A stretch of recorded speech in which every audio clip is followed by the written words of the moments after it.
Hello and welcome to YourLocalNote.com. Thank you so much for joining us. We got another featured podcast this week, and we'll be speaking with The World at Large. They've got a new CD coming out. We're going to be talking about that. We'll also talk about their other music that they've had in the past, so that's coming up in just a few minutes. Just want to remind you that we have free apps, so you can download them for absolutely free and check out our streaming, which is going on 24/7, and you can check out the rest of the site. That we have places where you can see where your favorite bands are playing. We can also check out what they're doing with the music news section. All that and so much more at YourLocalNote.com. All right, right now we're going to start off with Big Bad World, and it's from the CD Grand Plan, which will be coming out soon, and we'll find out in just a few minutes. This is the band is called The World at Large on YourLocalNote.com.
The song is called Big Bad World. It's from the CD Grand Plan, and the band is called The World at Large. Guys, welcome to YourLocalNote.com. Appreciate you coming out. Thanks for having us. Yeah, thanks for having us. All right, just let's go down the line real quickly, who you are and what you do with the band.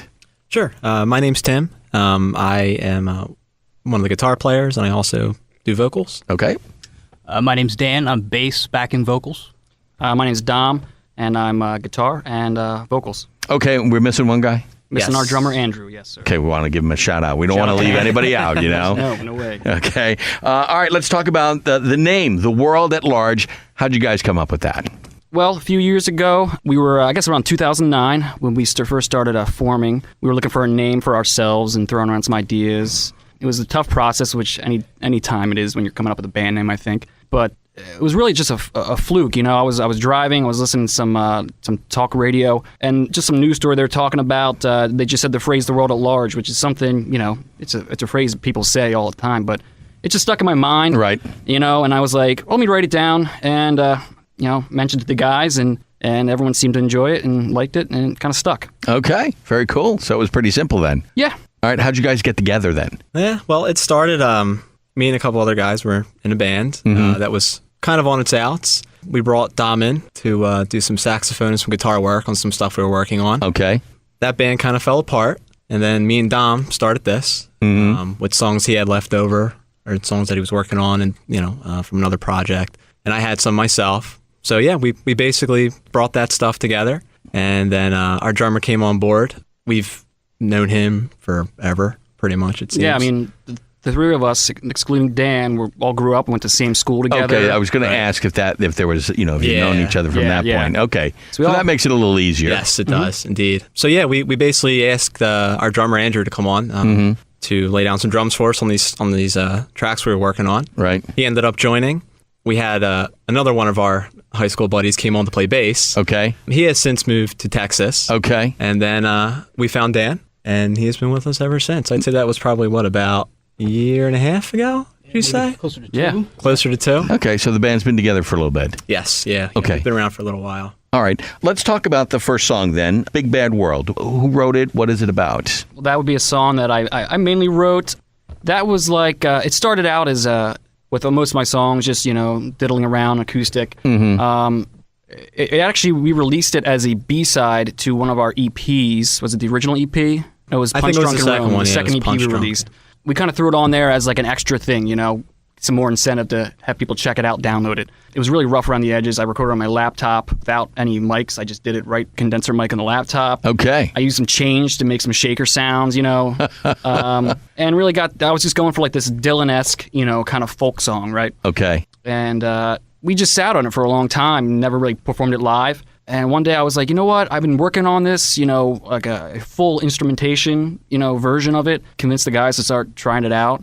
And it really turned into like a really cool, pop tune, So it was one of these things where you wrote the song but brought it to them and they sort of then molded it a little bit more than what it was. Yeah, because I didn't have any, I didn't say, oh, this, I wasn't sure what I wanted the rest of the guys to play. I was just like, I'm going to play how I play it, basically, but with electric guitar, and we'll throw in some, some other sounds in there, and I think it really fleshed it out a lot more. Dan, how difficult was it for you at first, since you're dealing with 3 high school friends, trying to share your ideas with the band as far as the music and things like that? Well, I mean, overall, I would say that I was able to acclimate myself pretty quickly. What actually happened, I stumbled across the band. At the time, I was playing with a friend of mine who I'd gone to high school with, and basically just sort of garage band type things that after a while, it kind of seemed like it was stagnant, not really going anywhere. And I had come across an ad that these guys had out. And what I'd actually heard was a couple sound samples of some live samples of when they some shows they played early on. And right away, I liked the sound. And that's what drew me to it.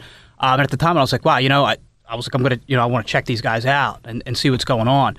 And, from the time that I started playing with them, I mean, right, some of that can be intimidating when you're coming into a situation where you're kind of from the outside, but everybody made me feel pretty comfortable very quickly. I would say it's a very democratic type of a situation. Okay. I mean, we come in, usually there's an idea, and it can be as basic as, a few chords. Sometimes they have all the lyrics written, sometimes not. And then we just start fleshing it out as a band. Okay. Even Big Bad World, I would say that's, it started as an acoustic thing that we started to work into as a band.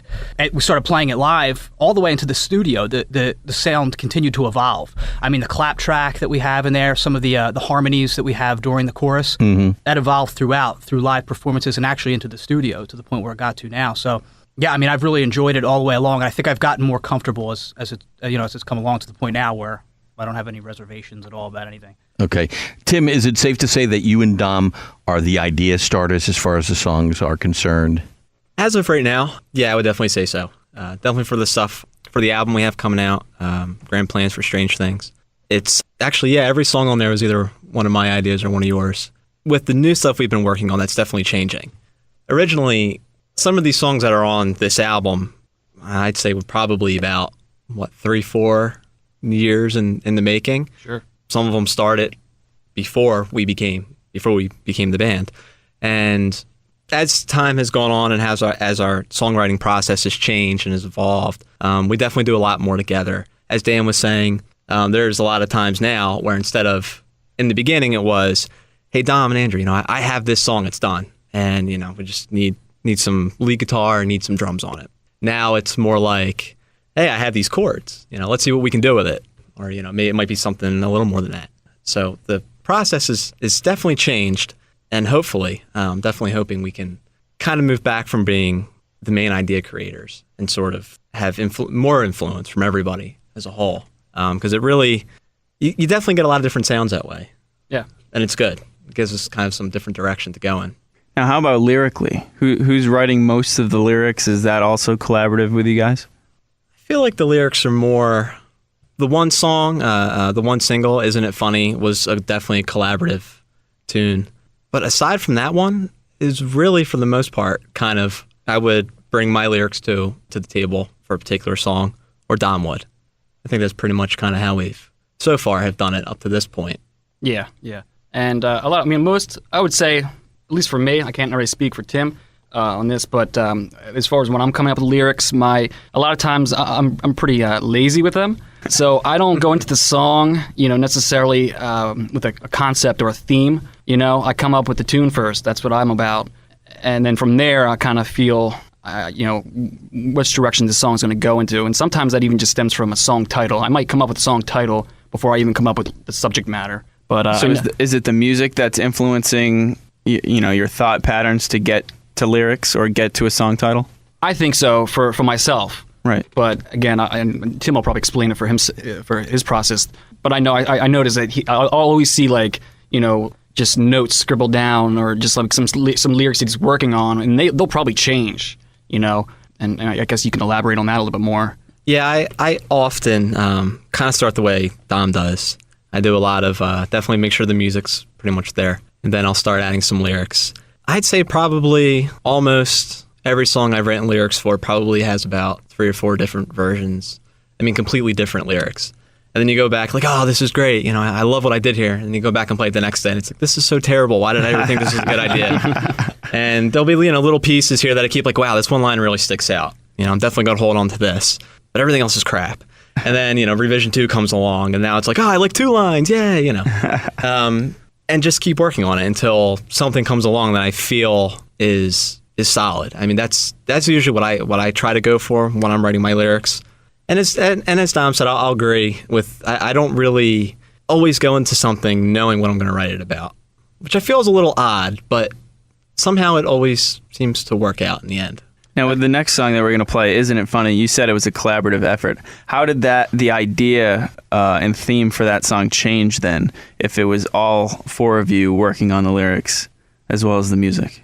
Well, that song started out, I think, really musically, it started out as two different songs. Yeah, 2 songs, one each of us was working on individually. I think I was coming up with something for the verse, just what you'll hear in the beginning of the song, and we were just working on that for a long time, never really fleshed anything else out.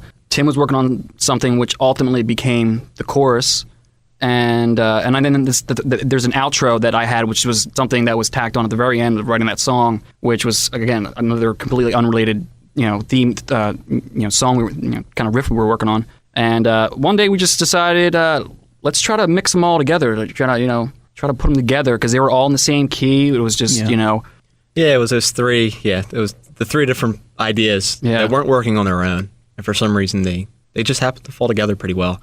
Yeah. But the one thing that stuck out to me when working on the lyrics for that song, the different variations that you had when you're still working on the lyrics. You always had that line that isn't it strange, isn't it funny? Yeah. And I just kind of took that idea and tried to run with it to finish it out. I mean, the first lines of the song is, let's say, it's 10:58 on a Saturday night. I'm home again alone and I don't know why. And they were just filler lyrics. I was literally in my kitchen with my guitar. I looked at the microwave. It was 10:58. I mean, it was literally supposed to be like, these lyrics are going to get replaced. Right. They're not. They're just here to get ideas going. And somehow it stuck. It stuck. It fit, and it fit well, and it helped get the ideas going, and it fit in with the isn't it funny, isn't it strange kind of idea that the song started with. And then we flushed it out from there. All right, well, let's get to the song now. We're talking with the band The World at Large, and the songs you're hearing tonight are going to be on their upcoming release called Grand Plans.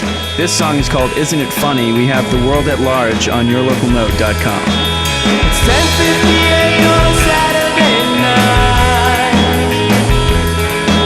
I'm home again alone and I don't know why. Isn't it funny? Isn't it lonely? The sky never asks for the sun to shine.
That is Isn't It Funny? They are the world at large, and you're listening to yourlocalnote.com.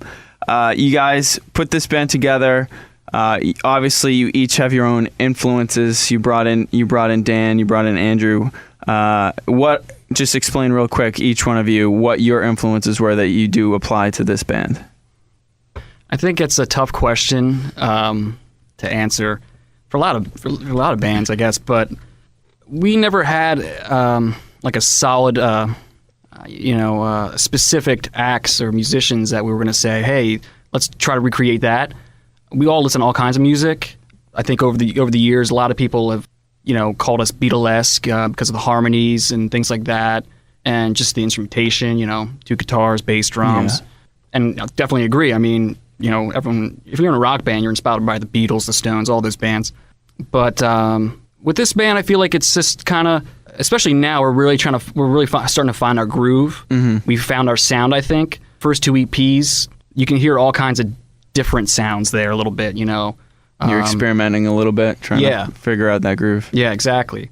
So I'm not really sure. I mean, what do you got? What do you have to say on the matter? Help me out here. Yeah, right. Help, I'm drowning. No, I'm just kidding. Well, I'd have to agree definitely with I always look at it as a compliment. I think that first nice little, I guess I'll call it a review. I think it was Philly Paper. They gave us that Beatlesque. Yeah, a term. Yeah, that's where that term came from, the Beatlesque harmonies.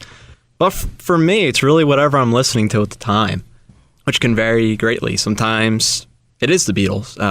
They're very easy to go back to, and they're always there in my catalog. But then I'll come across something new that I hear that I really like that is inspiring. I'd have to say probably one of the biggest local acts. I'd say maybe probably I've been very inspired by Dr. Dog, and there's other local bands as well that I've seen at venues around the area that they just have something about them. It sticks out to you, and it's not something that it's like, oh, I'm going to try to rip off of them and incorporate that into my song because it sounds like they really got it going right. But It just might be a certain. But if you like it, exactly, it'll somehow. Maybe that it makes me play this chord in this song instead of this chord. It's something like I never really would have thought to go down that road with it, but now they kind of show me that. I hope this doesn't come off badly, but when I heard you guys and I was listening to your music, especially right before the podcast, Elvis Costello popped in my head. Sure. The simplicity of it, and it's funny with different bands and things like that.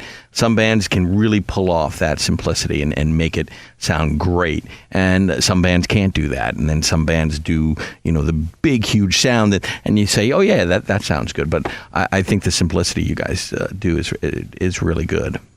Thank you. I think just to follow up about that, one of the core things, I think, one of our core beliefs as a band too, as far as our sound and our recording process and all that, we've always. We're talking about some of these older bands, like classic rock, Elvis Costello. Mm-hmm. Just the way that the production, is. Mm-hmm. I mean, we don't have like the resources. Yeah, we don't have any of the type of resources a lot of those bands have, but we have a really like do-it-yourself spirit. Right. We appreciate and really love like those old records, like George Harrison, All Things Must Pass. That Phil Spector, Wall of Sound. Mm-hmm. Really like that kind of stuff, and that's what we try to recreate. And you mentioned the simplicity. I mean, we try to keep it simple. I mean, we were in the studio for this album, which was the first time for this band that we went to an actual professional studio. We recorded at Gradwell House in Haddon Heights, New Jersey. They have a great big room there, great drum sounds, and we did that. We did the drums there, most of the bass, some of the bass there. The guitars, we just did that ourselves, at home, in our bedrooms, bathrooms, basements, what have you. All that, we try to recreate that sound. That's why we kind of admire those bands. And I'm glad you're talking about that, because I do want to talk about the fact that you guys are doing it, do it yourself. And that's something that with technology, which the great thing about technology that's happening now, it is making it easier. 20 years ago, you couldn't do that, but now you can. And I think this is the transition we're going through. So the first couple of EPs that you guys did, because you've done 3 EPs, correct? Right. Yep. So you did those yourself, or did you do that someplace else? No, that was 100% do it yourself. The mixing, the ghetto mastering. Vocal, I mean, everything. Everything was done. Okay. Varying locations. And you're learning as you go, Yes, and you feel more definitely. comfortable with each one. So it's safe to say that that's your goal, is to just continue to self-produce your albums. I think so. Yeah, I it's would say been so. working out. So far. You know, Between the first EP and now, this latest album, what are some of the things that are different that you've done that you might have learned as you went and said, wow, we wouldn't have known this unless we actually did it ourselves? For me, originally, and feel free to disagree, but I feel the way that we did, especially with the second EP, the way we did the recordings, we tried to mimic very closely how we played everything live. Okay.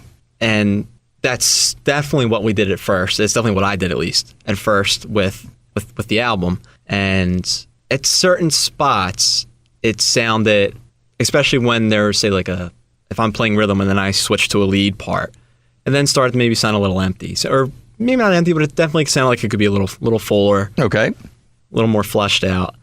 So I would go back and then maybe lay down the rhythm that I did there just to kind of complement, or maybe add another little guitar part just to sort of fill it in a little bit, like an alternate kind of rhythm. You're becoming more comfortable with listening and then coming back and saying, okay, let's just add that. Yes, Okay. indeed. Where Where- before it was just like, okay, it sounded good. We hit every note and everything is okay. Let's go with it. Definitely. That was definitely my mentality.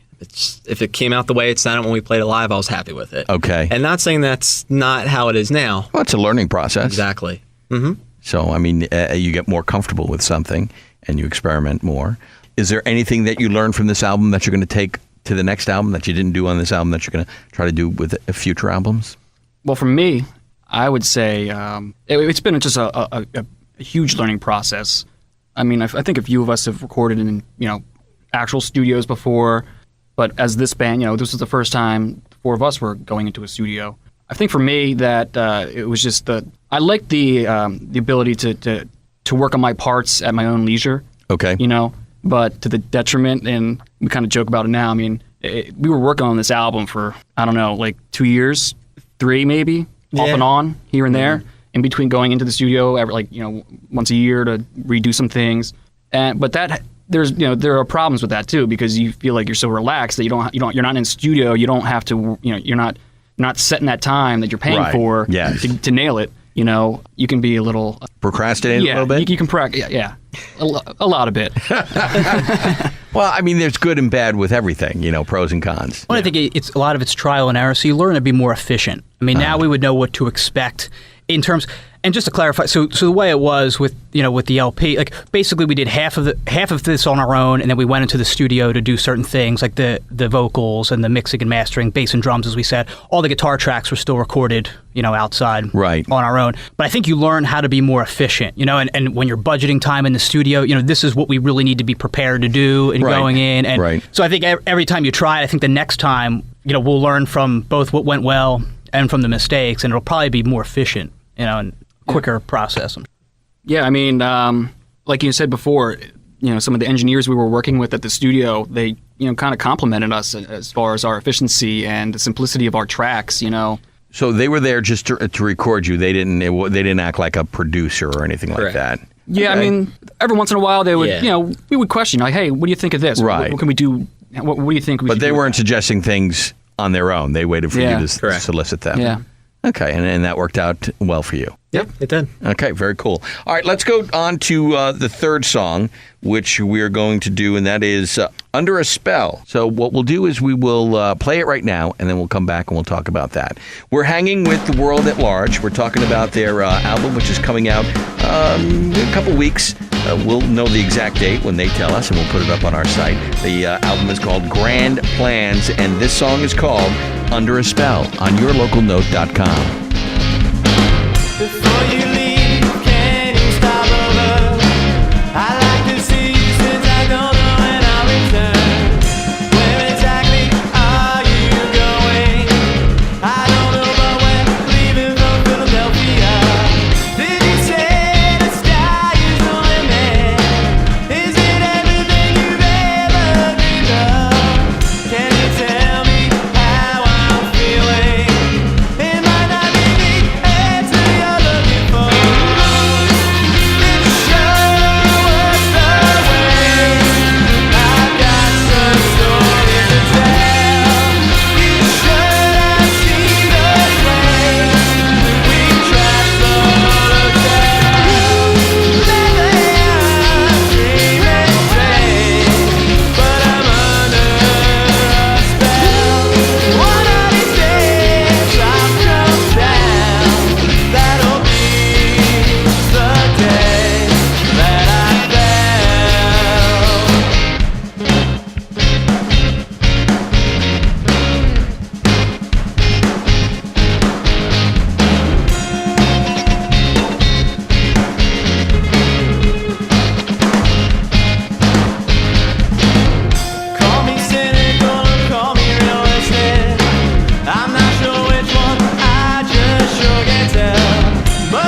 The song is called Under a Spell. It's from the album Grand Plans, and the group is The World at Large, and we're hanging out with them on the podcast with yourlocalnote.com. All right, guys, let's talk about that song. What is that about?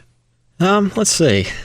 That's a tough one. That's, you know how earlier we talked about when I write lyrics, I don't always know where they're going and what they're about. You don't write from personal experience. It seems like you just like to come up with an idea and have your lyrics fit into the music. Right.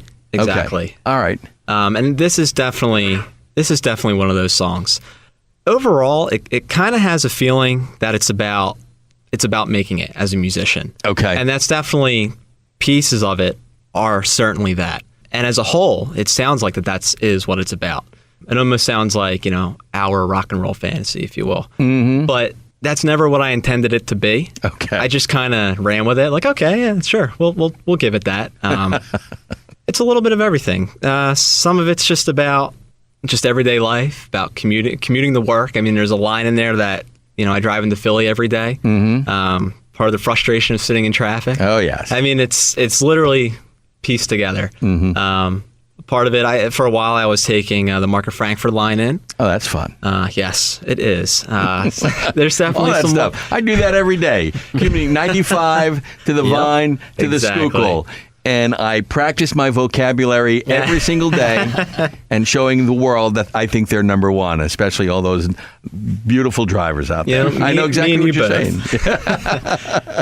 There's definitely a lot of lines, although they don't seem like it. They're inspired by that grind, either driving in, taking public transportation. So there is life experience. There is. If I do use life experiences and lyrics, I certainly try my hardest to not make it very clear. Okay. I'm not really sure why I do that.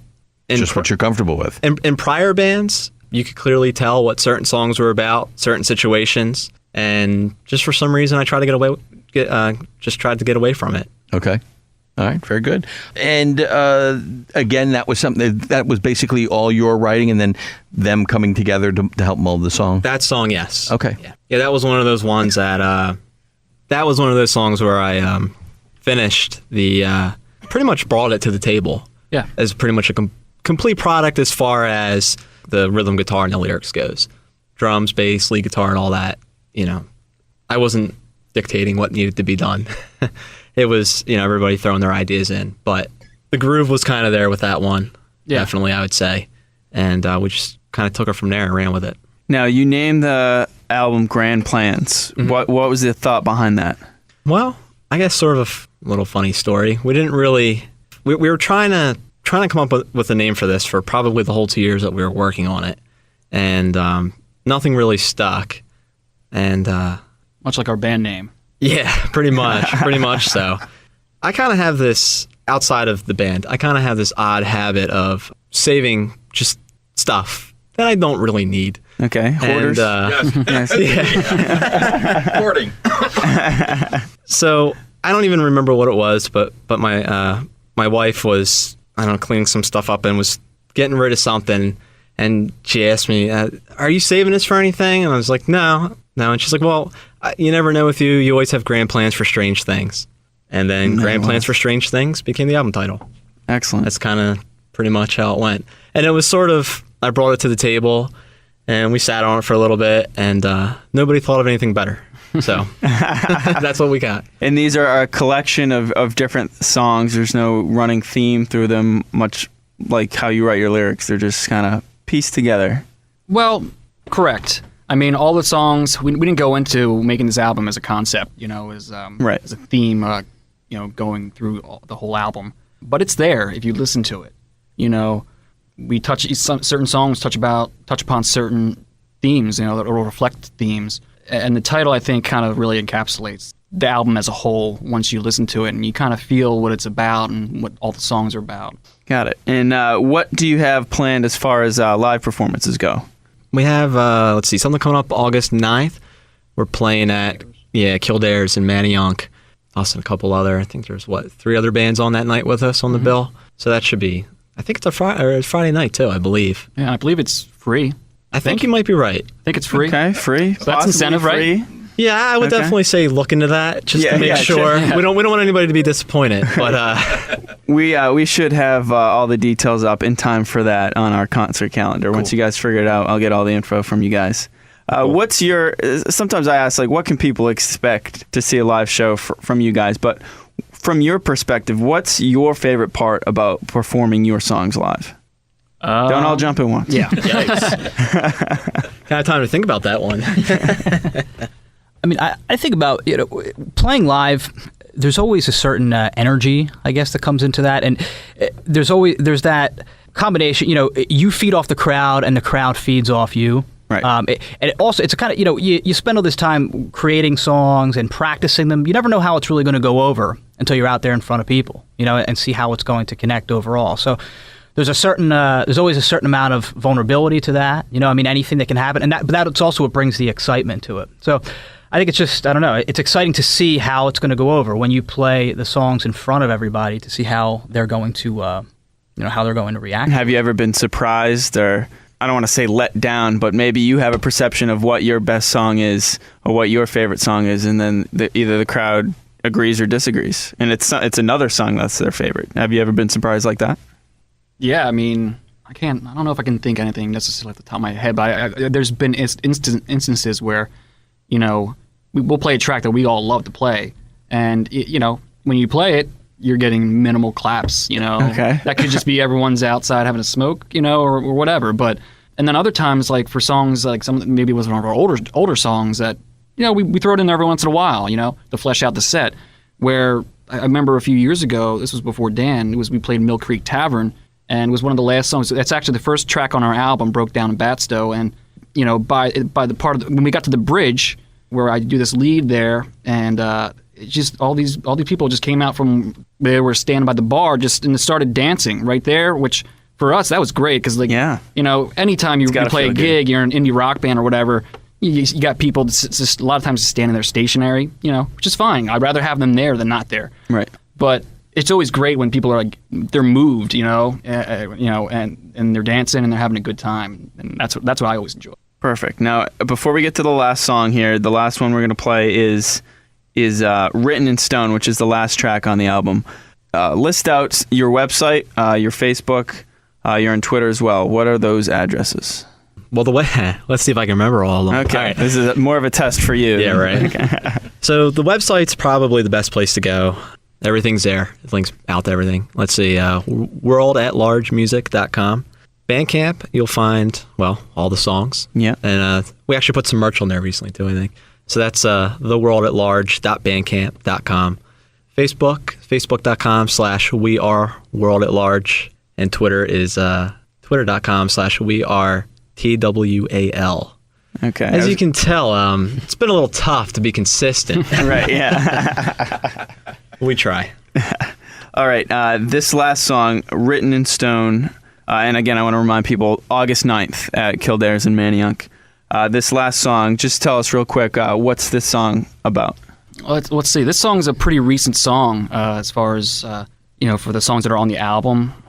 Probably one of the last ones we wrote. Yeah, I think it was kind of a last minute idea to put it on there. Yeah, I believe. We were throwing it around, going to have it for the next album, but I was like, I was really excited about it. We were playing it live, and it was, people had a good reception towards it. Like, it's got to be on there. Let's do it. Written in Stone, it's when you listen to the hook, the chorus, which is oh man, it's so hard to do this when you don't have the music in front of you, but it's it goes, oh, what do you know? Oh man, a lesson. Yeah, oh, what do you know? A lesson learned isn't written in stone. And I repeat that, and there's a couple different things going on there, but the song is just about, it's about hindsight. You do something, not even making a mistake, but just like it just could be an everyday thing, like somebody says something to you and then you take it the wrong way. You think about it like, man, I wish I didn't react that way towards that, or whatever it may be. But the idea is that a lesson learned isn't written in stone, and then the end of the chorus is you can try it all you want. I mean, it's it's basically what it is.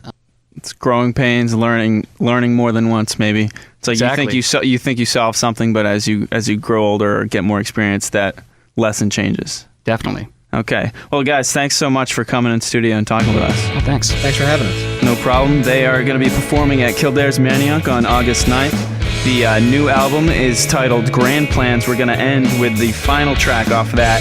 It's called Written in Stone, and we have The World at Large on yourlocalnote.com.